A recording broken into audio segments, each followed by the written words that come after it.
Bienvenidos un día más a un nuevo podcast de Teología Fiel.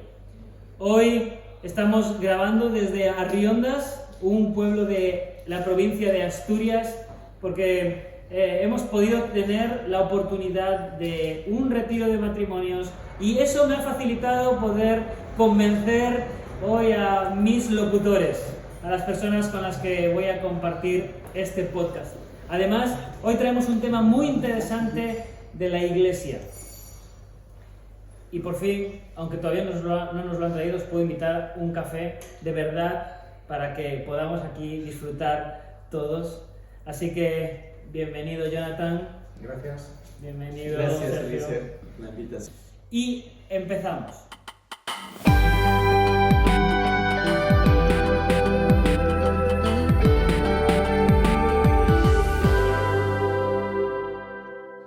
Pues el tema de hoy es un tema de actualidad.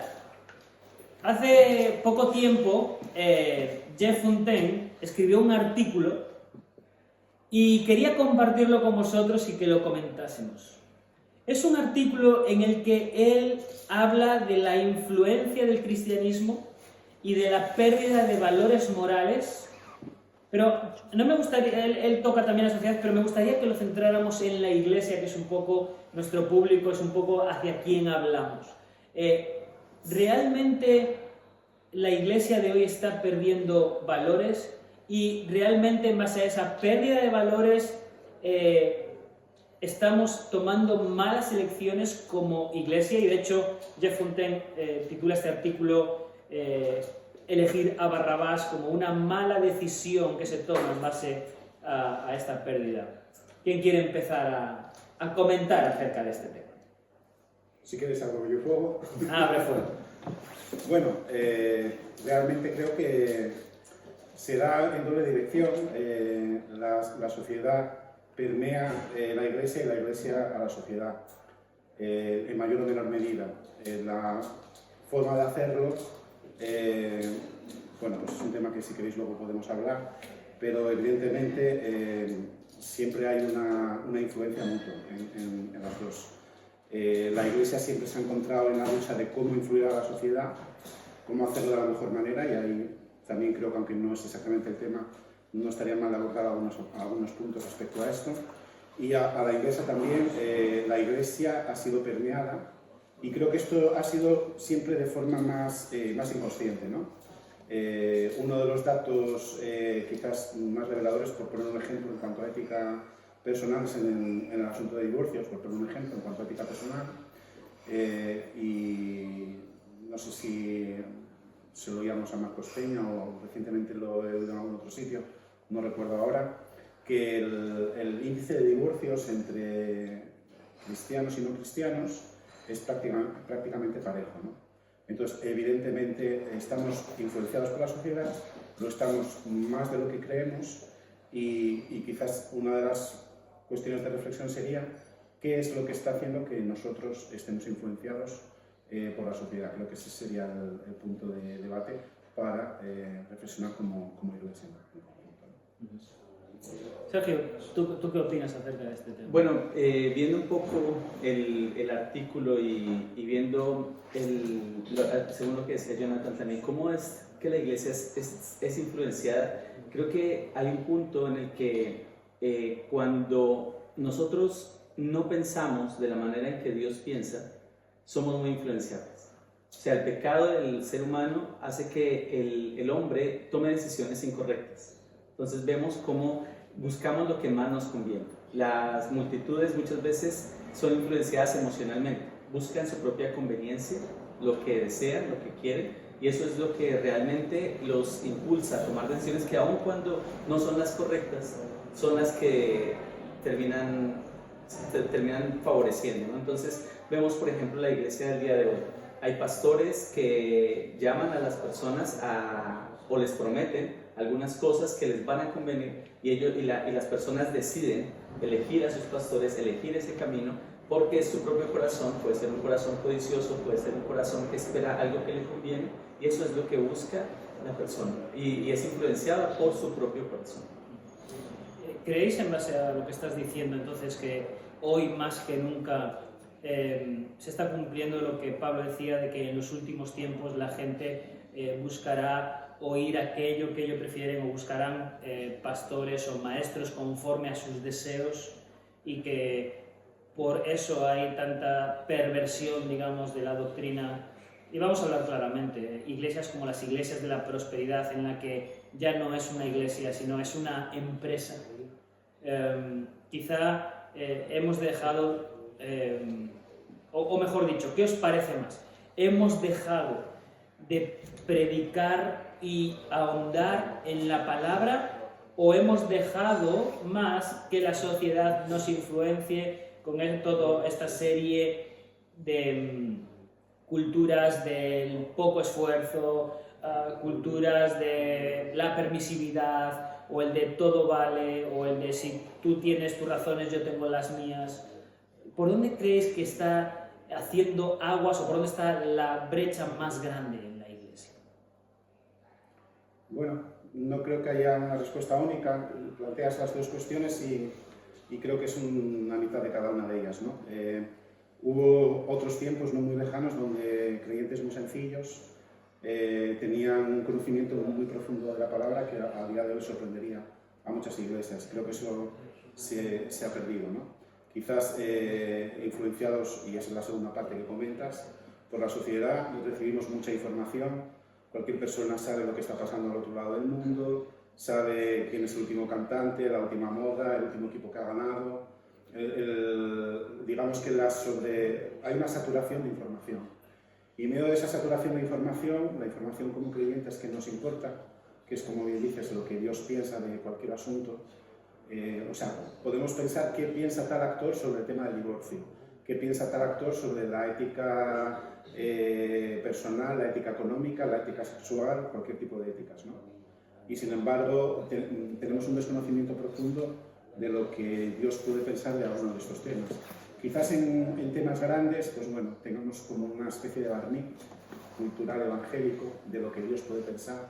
Pero, por ejemplo, si preguntásemos a alguien qué pensaría Dios sobre cómo actuar en tal negocio, por ejemplo, ¿no? Ética económica, pues yo creo que en eso las iglesias no suelen formar a la gente.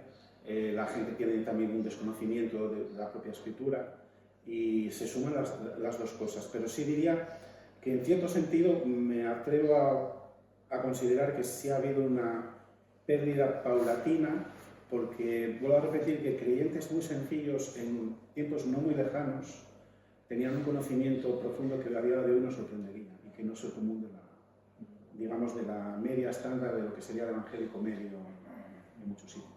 Entonces, si te estoy entendiendo bien, que tú achacas a que esa pérdida paulatina, quizá de valores o de conocimiento, es más a raíz de la pérdida de profundidad en la palabra de Dios por parte de los creyentes. Sí, por un lado es una pérdida de profundidad, sí, sin duda, pero creo que también hay un factor de realmente que vivimos en una sociedad que nos satura. Imagínate un vaso en el cual tú tienes 100 centilitros de vaso, un vasito pequeño, y tienes un conocimiento bíblico de 10, de esos 100, 10 centilitros, un 10%, y ese 90% es de conocimiento de todo lo demás.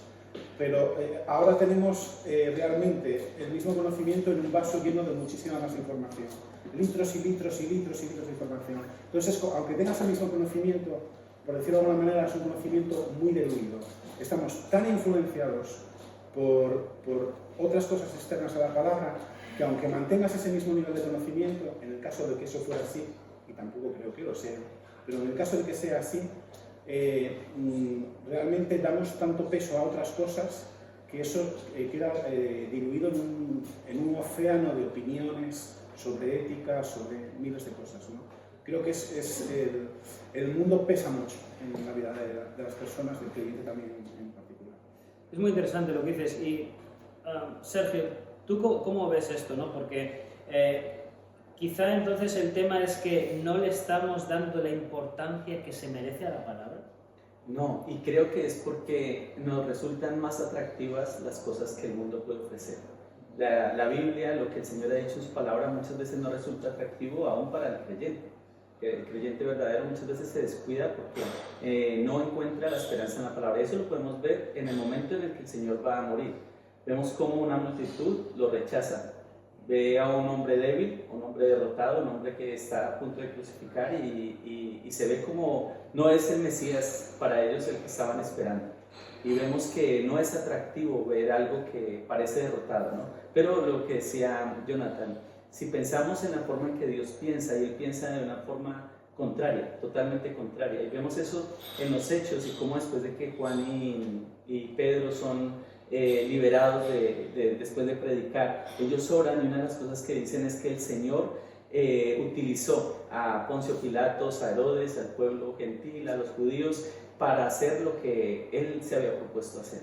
Y el Señor tiene unos propósitos que los seres humanos no los entendemos, pero no resultan atractivos. Y creo que eso es lo que hace que nosotros no vivamos o muchas veces de una manera confiada y esperando en lo que el Señor ha dicho en su palabra.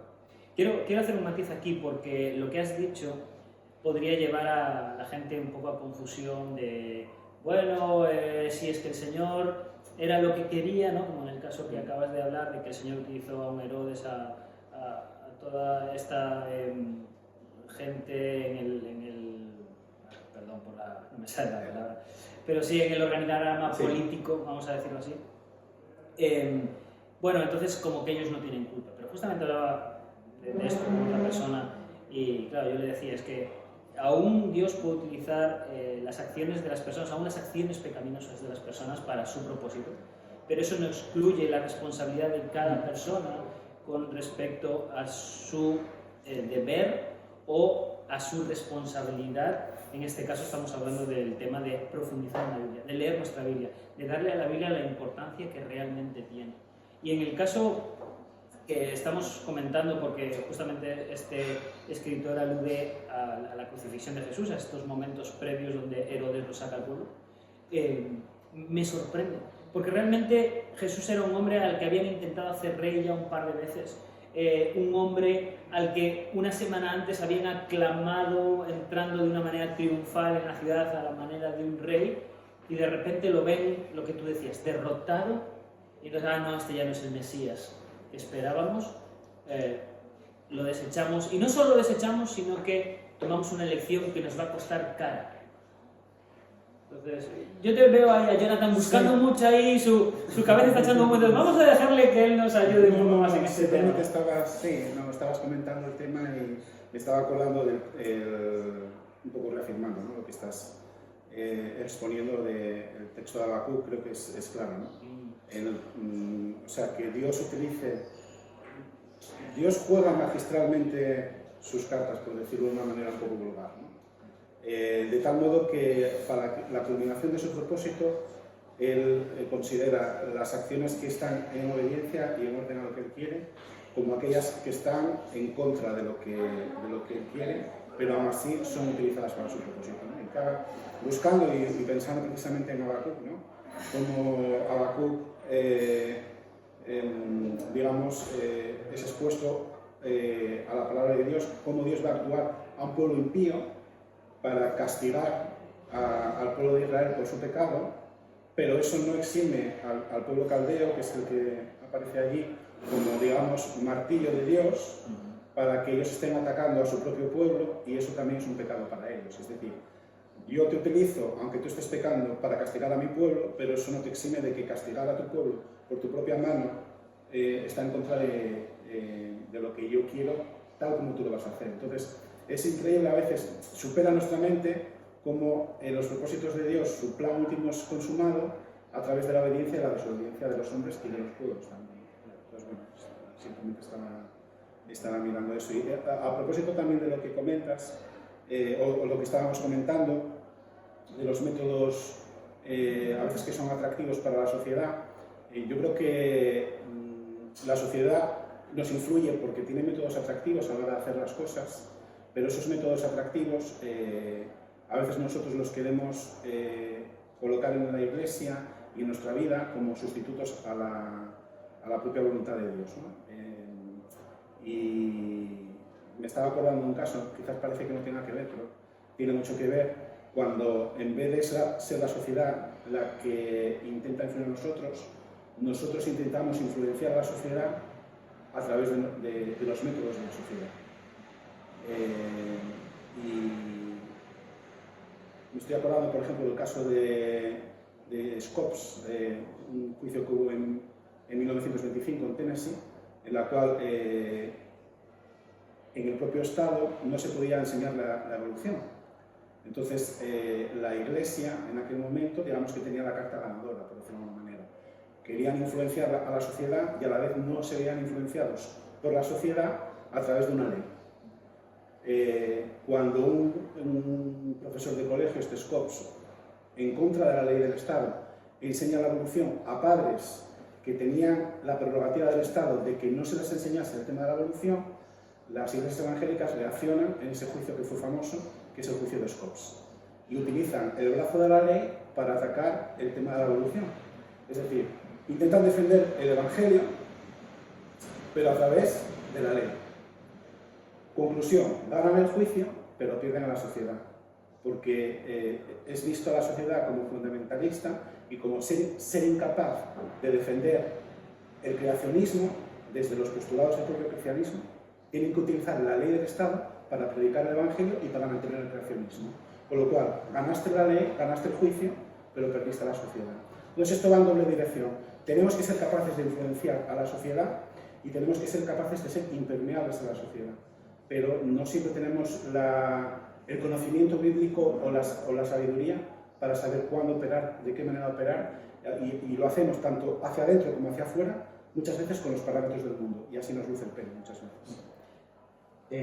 Quería aportar hacia eso porque creo que eso se debe a que se puede pensar que la Biblia no es suficiente. Esa es la palabra, no es suficiente justo para poder lograr los objetivos que Dios quiere. Y pensamos en poner esperanzas o utilizar, como decía Jonathan, las herramientas del mundo para convencer a un mundo que no está convencido. Y perdemos la confianza y la suficiencia de las Escrituras. Al final creo que es un tema de creer o no creer a Dios. Sí. Porque al final, si tú consideras que Dios no es suficiente o no te ha dado las suficientes herramientas o no está obrando con suficientemente poder, es donde tú te ves limitado y dices, no, entonces voy a usar esta herramienta que el mundo me provee. Y entonces lo uso, como el ejemplo que ponía Jonathan, pero no confío en que el Espíritu Santo sea capaz. Realmente eso es lo que subyace a lo que estoy haciendo. Y lo mismo pasa, o quizá esto sea el resultado de la enseñanza pobre que se ha inmiscuido en las iglesias, de que cualquiera se puede subir al púlpito, cualquiera puede enseñar lo que ha soñado ayer, pero es que eso no es la palabra. Y cada vez los pastores que estamos viendo que pasan menos tiempo en la palabra, por eso nosotros, al menos desde nuestro círculo, animamos siempre a cualquiera que tenga oportunidad, mira, si realmente quieres predicar en tu congregación, vete, busca un seminario, un buen seminario, no un seminario, un buen seminario que te enseñe la palabra en profundidad. Porque si desde nosotros, desde el liderazgo, no hay una buena profundidad en la palabra, no hay un trabajo de entender qué dice el texto en su contexto, qué es lo que estaba enseñando en ese punto el apóstol, Jesús mismo, los profetas, etc., ¿qué le vamos a enseñar a la congregación? Poco. Entonces, si no le podemos enseñar nosotros eso a la congregación, entonces tampoco podemos esperar que la congregación tire o eche mano de los principios bíblicos o del poder del Espíritu. Y no estoy hablando de que el poder del Espíritu, de que me ponga a bailar, no, estamos hablando de algo como el juicio de Scopes, en el que realmente si la Iglesia hubiera confiado en cómo Dios obraría en este caso, sí, podrías tener o tirar de la ley, porque a veces, oye, no está mala, y también está para nosotros. Pablo lo hizo también. Efectivamente. En cierto contexto, claro. Pero hacerlo en base a los principios bíblicos. Probablemente esta iglesia no lo hiciera con mansedumbre, no lo hiciera con benignidad, no lo hiciera con la idea de llevar, ¿no?, el Evangelio, sino de cortar de raíz de una manera agresiva esta realidad. Y así pasó lo que pasó luego, ¿no? Podemos resumirlo, creer o no creer, esa es la cuestión. Sí. Bueno, es que realmente eso es muy buen resumen, porque es, ¿crees a Dios? Esa sería quizá la pregunta. Y yo creo que es saber también creerle, y es por lo que dices tú, el de entender la palabra, y creo que lo hablamos con Jonathan en algún momento, de cómo la Biblia nos muestra la superioridad del Señor y la debilidad, cómo Él constantemente saca a su pueblo en la debilidad del pueblo. Toma hombres débiles, siempre parece que el punto humano está derrotado, pero Él es el que muestra su grandeza por medio de la palabra. Yo creo que si entendiéramos más eso, podríamos comprender que es esperar, confiar en Él y que lo que Él ha dicho se va a cumplir.